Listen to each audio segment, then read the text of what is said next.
The ship moved slowly through the darkness of space. Captain Alara Voss stood at the front window looking at the stars. Her thin blue fingers tapped on the control panel as she thought about what she was about to do. The elders had been clear, in their warnings, stay away from the humans. But Alara had never been good at following rules. "Captain, we are picking up energy readings from the moon ahead," said Officer Kell, his voice low and careful. "It matches what we know about human technology." Alara nodded. The moon called Europa orbited the giant planet Jupiter in this solar system. According to their records, humans had built a small research base there years ago. This would be the perfect place for first contact, away from the main human world. "How many life signs?" she asked. "Only 12, Captain." "A small team." Alara smiled. This was exactly what she had hoped for. A small group would be easier to approach, less chance of panic, less chance of the violence the elders always warned about. "Take us in slowly," she ordered, "and send the peace signal, back on the Zintari homeworld." High Elder Vareen sat in the council chamber, her old eyes closed in deep thought. The 7 elders of the Galactic Council sat around her in silence. They had ruled space for thousands of years. They had seen many species rise and fall. Few had worried them as much as the humans. "Vareen, you look troubled," said Elder Jackson of the Pelori. "I feel a disturbance," she replied without opening her eyes. "Someone is ignoring our warnings." On Europa, Dr. Alan Wright was checking the oxygen levels when the alarms went off. He dropped his tablet and ran to the main room where his team was gathering. "What's happening?" he asked Samantha Miller, the base engineer. Sam pointed at the main screen. "Something just entered orbit around Europa. It's not one of ours." Alan felt his heart race. For years, humans had wondered if they were alone in the universe. Now it seemed they had their answer. "Any hostile moves?" he asked. "No," replied Sam, checking her screens. "In fact, they're broadcasting some kind of signal on all frequencies. It doesn't match any known pattern." Alan took a deep breath. This was why he had joined the space program. To discover new things, to push boundaries. "Let's answer them," he said. His team looked at him in shock. "But we should call Earth first," said Ben Park, the safety officer. "Get instructions." "A message would take almost an hour to reach Earth," Alan replied. "By then they might leave. This is our chance to make history." In the darkness of space, far from both human and Zintari territory, another ship watched. The Dravkor vessel was hidden behind one of Jupiter's smaller moons, its sensors carefully monitoring the unfolding first contact. Emperor Zorzath himself stood on the bridge, his scaled skin reflecting the dim red light. "So the foolish Zintari have ignored their own warnings," he said with a low laugh. "This will work better than we planned." The Dravkor had fought the Zintari for control of space for longer than humans had been building cities. They had lost the last 3 wars. Now Zorzath saw a chance to use these humans, these dangerous, unpredictable creatures, as weapons against their old enemy. "Record. Everything," he ordered. "We will need it for later." On Europa, Alan and his team had prepared the base for visitors. They had cleared the main airlock chamber and set up translation computers. No one knew if the aliens would be able to breathe oxygen, so they kept environmental suits ready. "Signal from the ship," announced Sam. "I think they're asking permission to land." Alan nodded and sent the confirmation. His hands were shaking. What would these beings look like? Would they understand human gestures? Human speech? Would they be peaceful? The alien ship was beautiful as it descended toward the Europa base. It glowed with soft blue light and moved without any visible engines. It was shaped like a teardrop and seemed to flow rather than fly. When it landed, the team waited. Minutes passed. Then, a door appeared in the side of the ship, opening like an iris. The first alien stepped out wearing what looked like a thin suit. It was tall and slender with blue skin that seemed to shimmer. It had 4 arms and a face that reminded Alan of old pictures of elves. Beautiful, but strange, with large eyes that reflected light like a cat's. Alan stepped forward, his hands open to show he carried no weapons. "Welcome to Europa," he said, even though he knew the alien couldn't understand him. It was the gesture that mattered. The alien raised one hand in a similar greeting, then it pointed to a small device on its chest. The device lit up and projected a hologram between them, simple shapes and mathematical symbols. Sam gasped. It's a universal language. Mathematics. They're showing us they understand basic principles. Alan smiled and picked up their own prepared tablet. He displayed the same mathematical response they had practiced many times for this very situation, one they never really thought they would use. The alien's eyes widened, and its mouth formed what Alan hoped was a smile. At that moment, a new era began for humanity. No one on Europa knew that they were being watched, or that the Drive Corps were already planning how to use this meeting to start a war. In the Galactic Council chamber, Elder Varine suddenly opened her eyes. "It has begun," she said, her voice heavy with worry. "The humans have met the Zintari." The other elders looked alarmed. They had all read the ancient warnings about humans, a species that evolved as both prey and predator, that showed remarkable kindness to friends and terrible violence to enemies. A species that advanced faster than any other known civilization, moving from simple tools to space travel in a blink of cosmic time. "We must stop this," said Elder Jackson.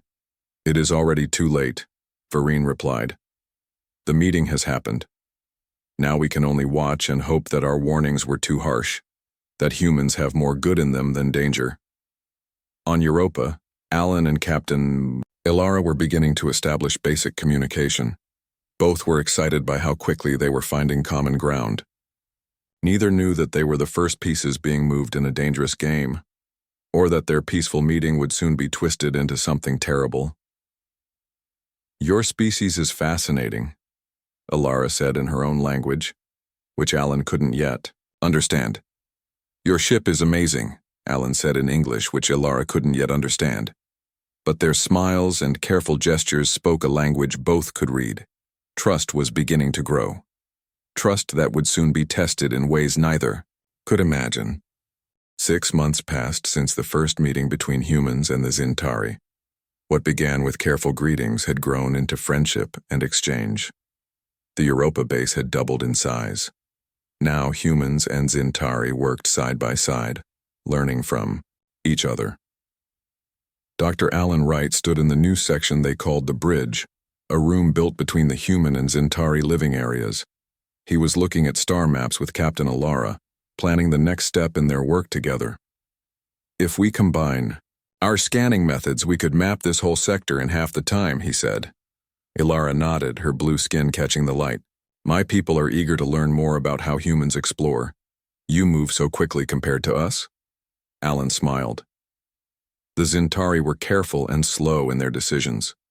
Humans rushed ahead. Together they balanced each other well. A loud alarm broke. Their peaceful planning. Red lights flashed across the room. "What's happening?" Alan asked as Samantha Miller ran into the room. "We're getting emergency signals," she said, her face pale. "From Earth and from the Zintari homeworld. Both report attacks." Ilara's eyes widened. "That cannot be. Who would attack both our worlds?" On the Zintari homeworld, High Elder Varine watched recordings of 3 Zintari colonies burning. The images showed human ships firing weapons that cut through buildings and streets. Many Zintari had died. "The humans have shown their true nature," said Elder Jackson, "just as we warned." Varine was not so sure. "It makes no sense. Why would they attack after months of peaceful exchange?"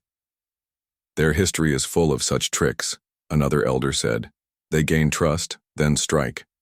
Meanwhile, on Earth, Admiral Catherine Hayes viewed similar recordings. The images showed Zintari ships attacking human outposts near Neptune. Families had been living there. Now many were gone. "We welcomed them," she said to her officers, "and this is how they repay us." "We should strike back immediately," said General Peter Collins. "Show them humans are not weak." Admiral Hayes raised her hand for silence. "Something feels wrong about this. The Zintari I've met through video calls seemed peaceful." "Maybe those were just the ones they wanted us to see," the general replied. Back on Europa, confusion turned to fear. Communication systems between Earth and the Zintari homeworld had been cut. Both sides were calling their people home. "This makes no sense," Alara said as she packed her things. Her orders were clear: return home immediately. "Why would humans attack us?" "We didn't," Alan insisted. "There must be some mistake." A Zintari security officer named Neron Vex entered the room. He had been studying human culture and had become friends with many on the base. "Captain Ilara, I've been analyzing the attack recordings," he said. "Something is not right about them." "Explain," she demanded. "The human ships in our recordings, they move differently than real human ships, and the Zintari ships in the human recordings, the light patterns are wrong." Alan's eyes widened. "You think the attacks are fake? But who would do this?" Hidden in the darkness of an asteroid field, Emperor Zorzath watched the chaos with pleasure. His plan was working perfectly. The false attack videos, created with advanced DravCore technology, had fooled both sides. "How long until the human fleet reaches Zintari space?" he asked his commander. 4 days, Emperor. The Zintari fleet will reach human territory in about the same time. Zorzath smiled, showing sharp teeth. "And our forces are in position to strike both once they have weakened each other." On the joint research station they called Harmony, which orbited between Mars and Jupiter, Dr. Wright, Samantha, and Neron worked frantically. They had refused to return to their homeworlds, believing something was wrong about the attacks. "Look at this," Samantha said, pointing to her screen. "I've enhanced the images of the human ships attacking the Zintari colonies. The engine flares are wrong. They don't match any human design." Neron nodded. "And I found this in the recordings of the Zintari ships attacking human outposts." He showed them strange radiation patterns. "No Zintari ship produces this kind of energy signature." Alan paced the room. "So someone is trying to make us fight each other, but who and why?" "Whoever it is," Samantha said, "they must have very advanced technology to create such convincing fakes." Neron's face darkened. "There is one race with such technology, the DravCore. They have been enemies of my people for thousands of years. On open Earth, Admiral Hayes stood before the World Council. "We should delay our military response," she argued. "Something about this situation doesn't add up." "While you doubt, Admiral, our people on Neptune lie dead," said Counselor Ben Morris. "The Zintari must answer for this." "But what if they're not responsible?" she asked. "What if someone else wants us to fight?" The council members looked at each other. The idea seemed far-fetched to them. "We have visual proof," said the council leader. "Unless you have evidence otherwise, the fleet launches tomorrow." In Zintari space, similar arguments took place. High Elder Vereen urged caution, while others demanded action. In the end, the calls for revenge were louder than the calls for peace. As both fleets moved toward each other, the team on Harmony worked harder. They had to find proof before it was too late. "I've got something," Samantha finally said after 2 days without sleep. "A hidden code in the transmission signals. It's not human or Zintari." Neron looked at her findings. "This is definitely DravCore technology. They've been planning this for months." "We need to warn both sides," Alan said. "But with communications blocked, how do we reach them?" Neron thought for a moment. "There's an old Zintari emergency channel. If we boost the signal enough, we might reach both fleets." "Then let's do it," Alan said, determination in his voice. "We have less than 2 days before they reach firing range." As they worked to build a stronger transmitter, human and Zintari ships continued toward each other, weapons ready. Neither side wanted war, but both believed they had been betrayed. And in the shadows, Emperor Zorzath prepared his real attack, the one that would destroy both fleets while they were focused on each other. The greatest danger was not human violence, as the elders had warned. It was that humans and Zintari might destroy each other before learning they had been deceived by a common enemy. The first shots were fired near the orbit of Neptune. A small Zintari scout ship encountered 3 human vessels. Neither side responded to calls for communication. Both believed the other was responsible for terrible attacks. The battle was brief but fierce. When it ended, 2 human ships and the Zintari scout were destroyed. News of the fight spread quickly through both fleets. Any hope for peace seemed lost. The war had begun.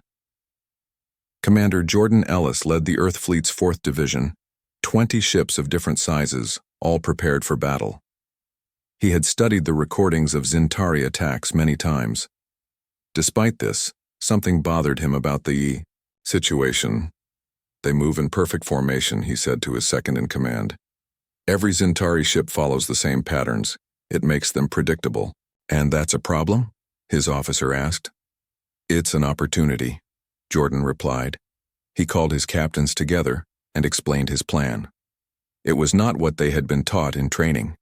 It was not what the Zintari would expect.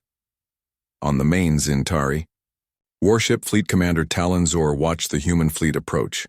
The Zintari had better technology, stronger weapons, better shields. But as they prepared to attack using their standard formation, something strange happened. The human ships scattered in all directions. Instead of attacking as one group, they broke into small teams that moved in unpredictable ways. The Zintari computers could not track all of them at once. "What are they doing?" demanded Talon Zor. "This is not proper battle strategy." But it was working. The Zintari ships, used to fighting in organized patterns, could not adapt quickly enough.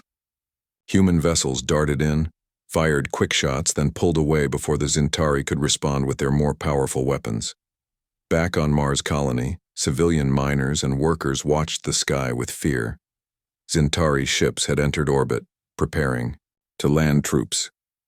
The colony had no military protection. Frank Carter, a mining engineer, called a meeting in the main hall. Hundreds of worried colonists gathered to hear him. "They'll be here within hours," he said. "We have no weapons that can stop their ships." "Then we surrender," someone shouted. "It's our only chance." Olivia Martinez, the head of colony security, stood up. "No. We have something they don't expect, knowledge of Mars. The tunnels, the caves, the dust storms." Frank nodded. "And we have mining equipment that can be used in ways they won't anticipate." Together they formed a plan. When the first Zintari troops landed, expecting to take the colony quickly, they found it empty. No humans in sight. They moved carefully through the silent buildings, confused by the absence of resistance. Then the ground beneath them collapsed. Mining tunnels carefully weakened to trap the first wave of soldiers. Before the Zintari could regroup, dust storms blinded their sensors. Storms created by mining machines turned to a new purpose. For 12 days, the colonists used their knowledge of Mars to confuse and trap the Zintari forces. They could not defeat the aliens directly, but they could exhaust them, trick them, and slow them down. On the Harmony station, Alan, Samantha, and Niran worked frantically to boost their communication signal. They had proof now. Clear evidence that the Dravkor had created false attack videos to trick both sides into war. "The signal's still not strong enough," Samantha said, frustration in her voice. "We can't reach either fleet." Niran thought for a moment. "There's one way to make it stronger. We could reroute power from the life support systems. But that would give us only 6 hours of air," Alan pointed out. "If we don't stop this war, what difference will 6 hours make?" Niran asked. They looked at each other, then nodded in agreement. The truth was worth the risk. In the Galactic Council chamber, High Elder Vereen watched the war unfold through special viewing screens. What she saw confused her. The humans fought fiercely, yes, but they focused on defensive actions. They protected their colonies rather than pushing deep into Zintari space. This did not match the stories of human aggression that the Dravkor had presented. "Something is wrong," she said to the other elders. "We should review the original evidence again." Elder Jackson frowned. The evidence was clear. The humans attacked first. "Did they?" Vereen asked. "Or did we see what someone wanted?" "Us to see?" Admiral Hayes stood on the bridge of her command ship, reading reports from across the solar system. The Mars colonists were holding out against impossible odds. Commander Ellis was keeping the Zintari fleet occupied with his unusual tactics. But Earth's defenses were stretched thin. A young officer approached her. Admiral, we're picking up a strange signal. It's coming from the Harmony Research Station. Put it through, Hayes ordered. The message was broken and static-filled, but she could make out words. Attack videos fake. Dravcore deception. Check radiation signatures. At almost the same moment, Commander Talon Zor received the same broken message on his ship. The Dravcore? It made little sense to him, but he was a careful leader. He ordered his science officer to check the radiation signatures of the original attack recordings. Meanwhile, Emperor Zorzath prepared to launch his real attack. His fleet had been hiding, waiting for the humans and Zintari to weaken each other. Now was the time to strike. Move our ships into position, he ordered. Target both fleets equally. Neither must survive to warn their homeworlds. As the Dravcore fleet moved out of hiding near Jupiter, both Admiral Hayes and Commander Talon Zor received confirmation from their scientists. The attack videos had been faked. The radiation signatures matched known Dravcore technology. They had been tricked into fighting each other while their real enemy waited to destroy them both. In that critical moment, both commanders made the same decision. They ordered their fleets to stop fighting, and not a moment too soon, for the Dravcore ships were now visible on their sensors, weapons ready to fire. All ships, Admiral Hayes broadcast on an open channel that the Zintari could also hear. We have a new enemy. The Dravcore deceived us all. Stand ready to defend yourselves, and our new allies. On his ship, Commander Talon Zor smiled at her words. Allies. It seemed humans could adapt to new situations even faster than they could. Adapt their battle tactics. The real battle was about to begin. The space around Jupiter lit up with weapons fire. For the first time in history, human and Zintari ships fought side by side against the Dravcore fleet. The sudden alliance caught the Dravcore by surprise. They had expected to find two weakened enemies fighting each other, not a united force ready for them. Admiral Hayes quickly sent messages to the human ships. The Zintari are not our enemies. The Dravcore tricked us all. Protect Zintari vessels when possible. Commander Talon Zor did the same. The humans were falsely accused. Aid them against our true enemy. The change was not easy for either side. Just minutes ago, they had been trying to destroy each other. Now they needed to trust each other to survive. In the middle of the battle, a Dravcore cruiser targeted a Zintari medical ship that had been helping wounded from earlier fights. The medical ship had little protection. It would not survive a direct hit. Captain Rebecca Wilson of the human vessel Defiance saw what was happening. Without hesitation, she ordered her ship to move between the Dravcore cruiser and the Zintari medical ship. Captain, our shields can't take that kind of hit, her first officer warned. Those are doctors and patients on that ship, Rebecca replied. They can't defend themselves. The Defiance moved into position just as the Dravcore fired. The blast tore through the human ship's shields and into its engine section. But the medical ship remained safe. As the Defiance spun out of control, the crew sent one final message. Medical ship, get to safety. Make this worth it. From his command ship, Emperor Zorzath watched in disbelief. Why would they sacrifice themselves for each other? They were enemies just hours ago. On the Harmony station, Alan, Samantha, and Neron monitored the battle as best they could. Their life support systems were running low after they had diverted power to send their message. It worked, Samantha said, watching the sensor readings. They're fighting together. But will it be enough? Neron wondered.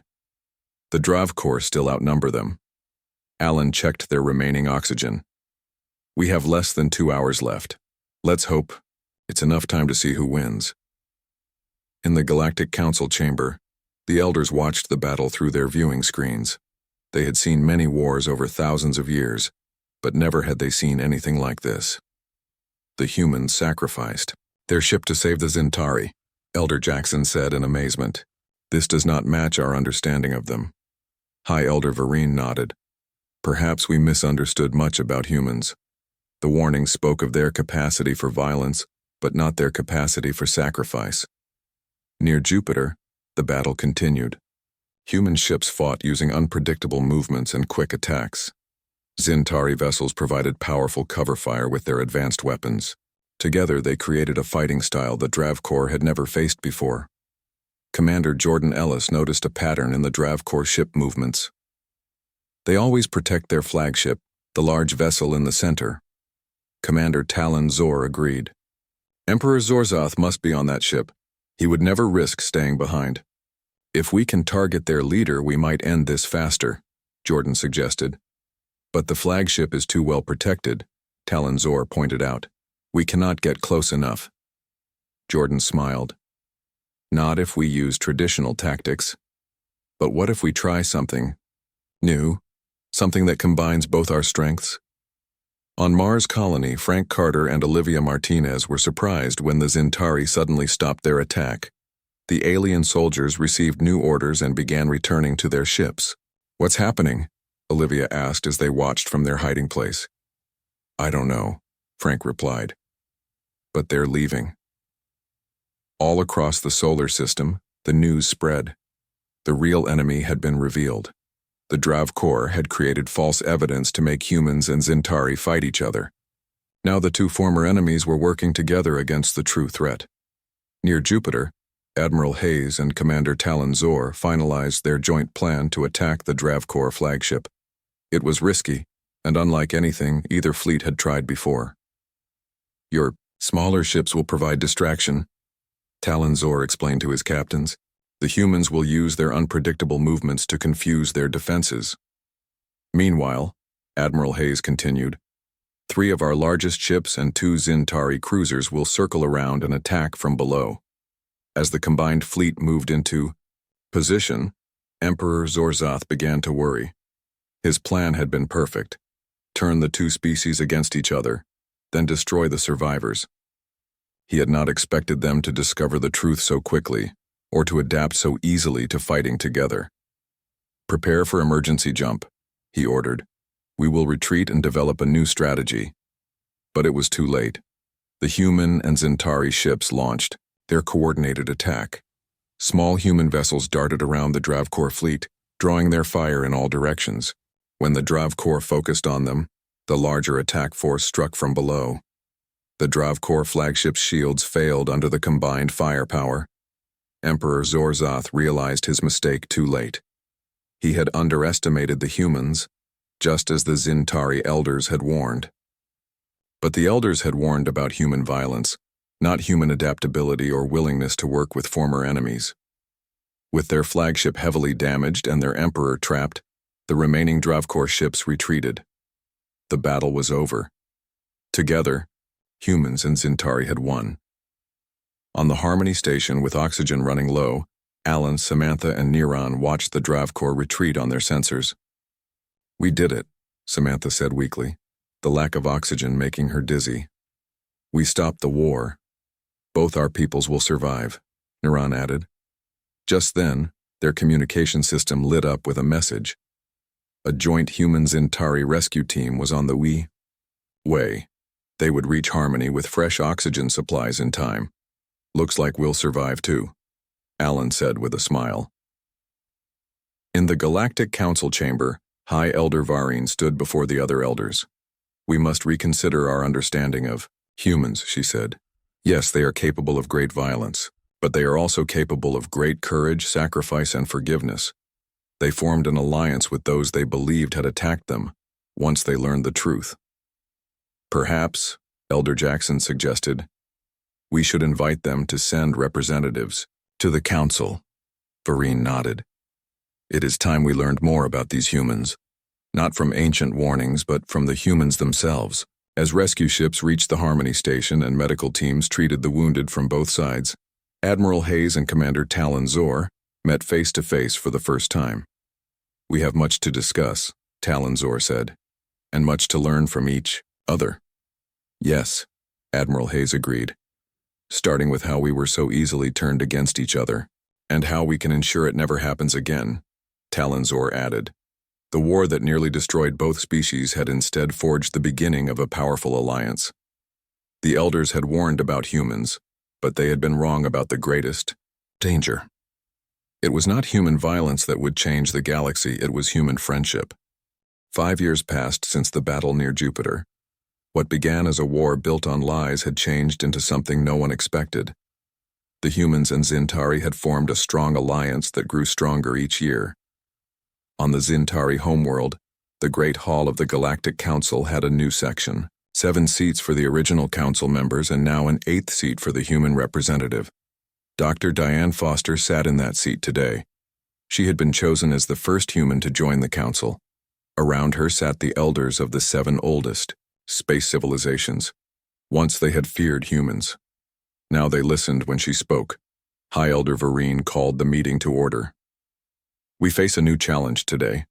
Our deep space sensors have detected unknown ships approaching from beyond the rim of our galaxy. They respond to no messages. We must decide how to meet them. Elder Jackson spoke first. We should prepare our fleets. These strangers may be hostile. Another elder disagreed. We should hide and observe, learn about them before revealing ourselves. The debate continued until Diane raised her hand. The room fell silent. May I suggest a third option? She asked. We should meet them openly with both scientific and military ships. Show them we are ready for peace or war, depending on their intentions. High Elder Vereen considered this. The human approach. Cautious but not fearful. Yes, Diane said, and I volunteer to lead the first contact team. The elders looked surprised. Diane smiled at them.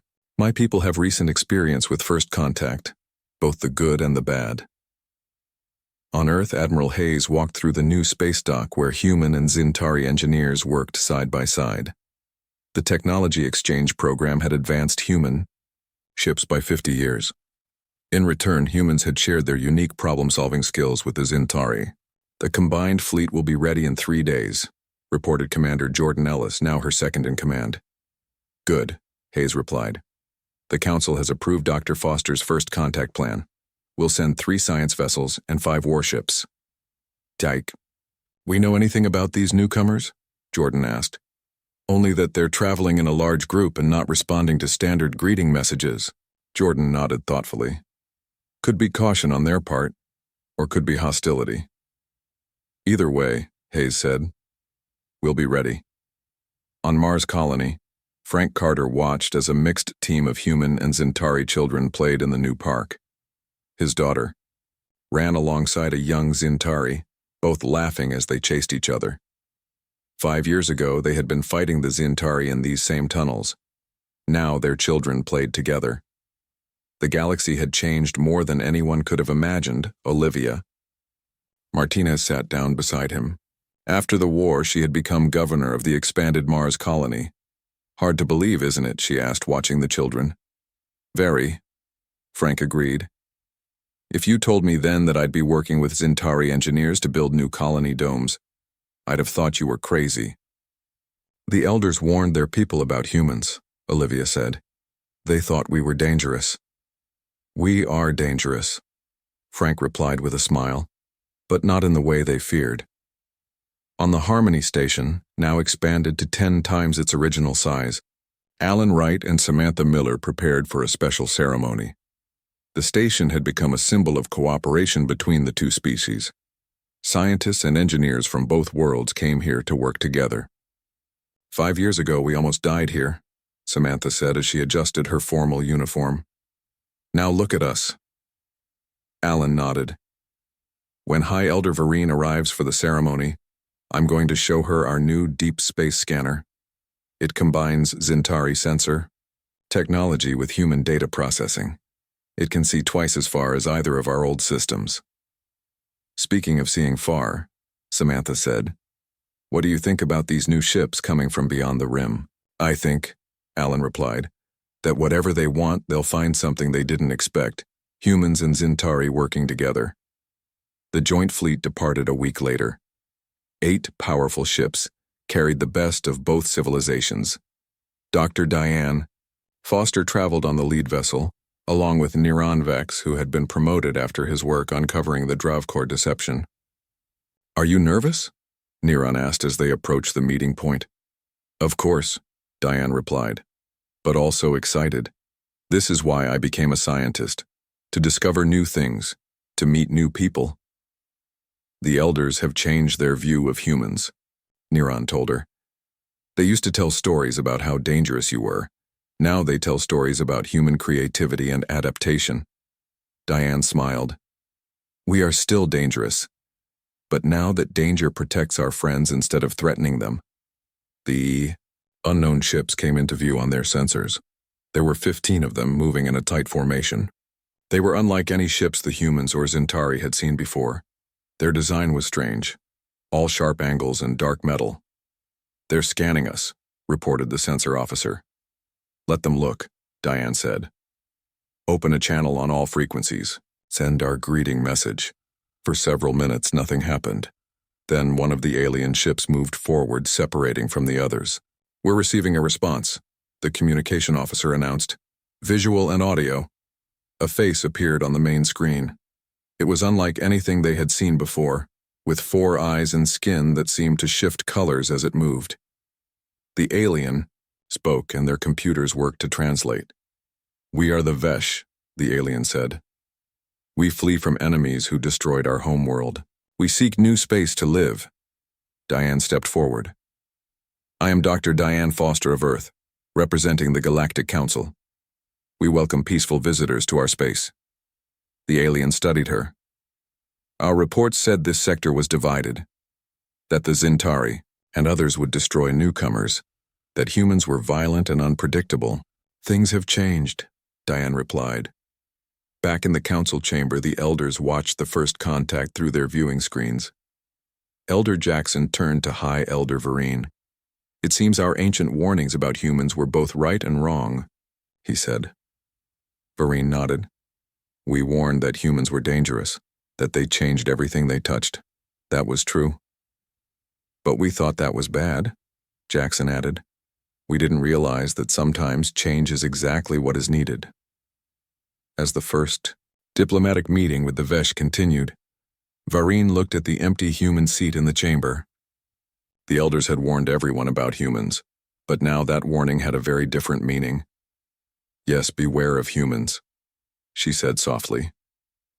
For they will make you question everything you thought you knew. They will push you to be better than you were. And if you become their friends, they will stand beside you against any threat, no matter the cost. The galaxy had indeed changed, and despite all the elders' warnings, it had changed for the better.